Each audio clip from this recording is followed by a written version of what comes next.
Moïse fuya devant lui. Au verset 4, l'Éternel dit à Moïse, étends ta main et saisis-le par la queue. Il étendit la main et le saisit, et le serpent redevint une verge dans sa main. Au verset 5, c'est là, dit l'Éternel, ce que tu feras, afin qu'ils croient que l'Éternel, le Dieu de leur père, t'est apparu. Le Dieu d'Abraham, le Dieu d'Isaac et le Dieu de Jacob. Au verset 6, l'Éternel lui dit encore, mets ta main dans ton sein. Il mit sa main dans son sein, puis il la retira. Et voici, sa main était couverte de lèpre, blanche comme la neige.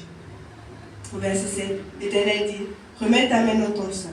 Il remit sa main dans son sein, puis il le retira dans son sein, de son sein, et voici, il était redevenu comme sa chair. Amen. Verset 8, quand même, dit le verset 8. Verset 8. Tu ne te crois pas, dit l'Éternel, et n'écoute pas la voix du premier signe. Ils croiront à la voix du dernier signe. Amen. Asseyons-nous.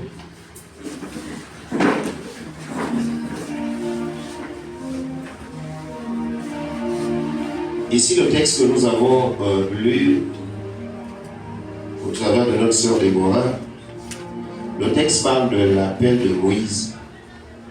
Un peu comme toi et moi, nous avons été appelés. Moïse a été appelé, chacun de nous a reçu une mission. L'appel de Dieu, là, c'est lui qui décide à quel moment il nous appelle. Nous pouvons naître sans savoir quelle est la pensée de Dieu à notre sujet. Nous grandissons, chacun mène sa vie comme il l'entend. Et puis à un moment donné, on ne sait pas ce qui se passe. Il y a comme quelqu'un qui t'annonce l'évangile, il y a comme quelqu'un qui te dit allons à l'église. Si les parents ne sont pas convertis, c'est peut-être un voisin, c'est peut-être un frère, un cousin. Que sais-je encore, mais quelqu'un va te dire ah, allons être prêts à l'église. Parfois, il permet que les situations dans ta vie compliquent ta vie, parce que c'est un moyen par lequel il va te joindre, par lequel il va t'appeler. Mais bref, le Seigneur est souverain dans ce qu'il fait pour nous appeler.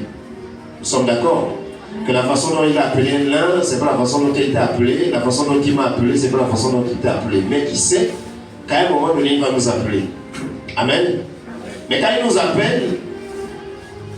il nous adresse l'appel, nous venons, nous recevons l'évangile. Maintenant, il y a la mission.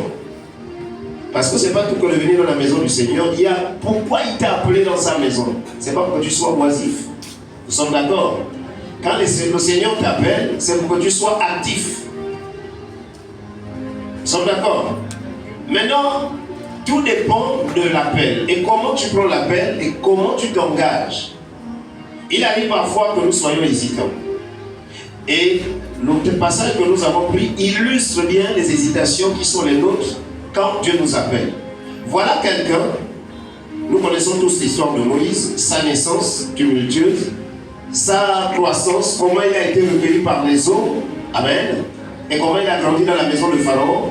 Il naît un peu, sa situation un peu similaire à celle de Jésus. Mais effectivement, parce qu'il a dit aux pharisiens que vous sondez les Écritures pensant trouver en elles la vie, mais les Écritures ne parlent que de moi. Il dit, la loi a parlé de moi, les psaumes ont parlé de moi. Amen. Les prophètes ont parlé de moi. En réalité, quand tu creuses une écriture et que tu n'as pas trouvé les aspects de Jésus, tu n'as encore rien trouvé. Creuse, tu vas trouver des similitudes avec la vie du Seigneur Jésus. Et quand vous regardez, vous comparez la vie de Moïse, elle est peu semblable à celle du Seigneur Jésus. Quand il naît, on doit tuer tous les petits garçons. Et il est recueilli. Il grandit dans la maison de Pharaon. Et à un moment donné, vous comprenez qu'à un moment donné, quel que soit l'endroit où tu as vécu, quand l'appel de Dieu a sonné dans ta vie, quelque chose va être bouleversé. Le même qui a vécu et qui était promu pour être le second pharaon, pour régner sur l'Égypte, à un moment donné, il pose un acte qui va le disqualifier. Mais c'est lui qui est au contrôle. Alléluia. Nous sommes d'accord? C'est Moïse là qui fuit, parce qu'il avait tué les Égyptiens, il fuit, il va au désert. Et il se retrouve avec Jétro, quelqu'un qu'il avait rencontré comme ça, un sacrificateur de Madian qui vivait dans le désert. Voilà, il quitte la zone de confort dans laquelle il était. Je ne connais pas quelqu'un bien aimé dans le Seigneur, je profite de l'occasion, ce n'était pas prévu, mais là le Saint-Esprit peut me dire, je ne connais pas quelqu'un que Dieu appelle et qui est dans sa zone de confort. Zéro.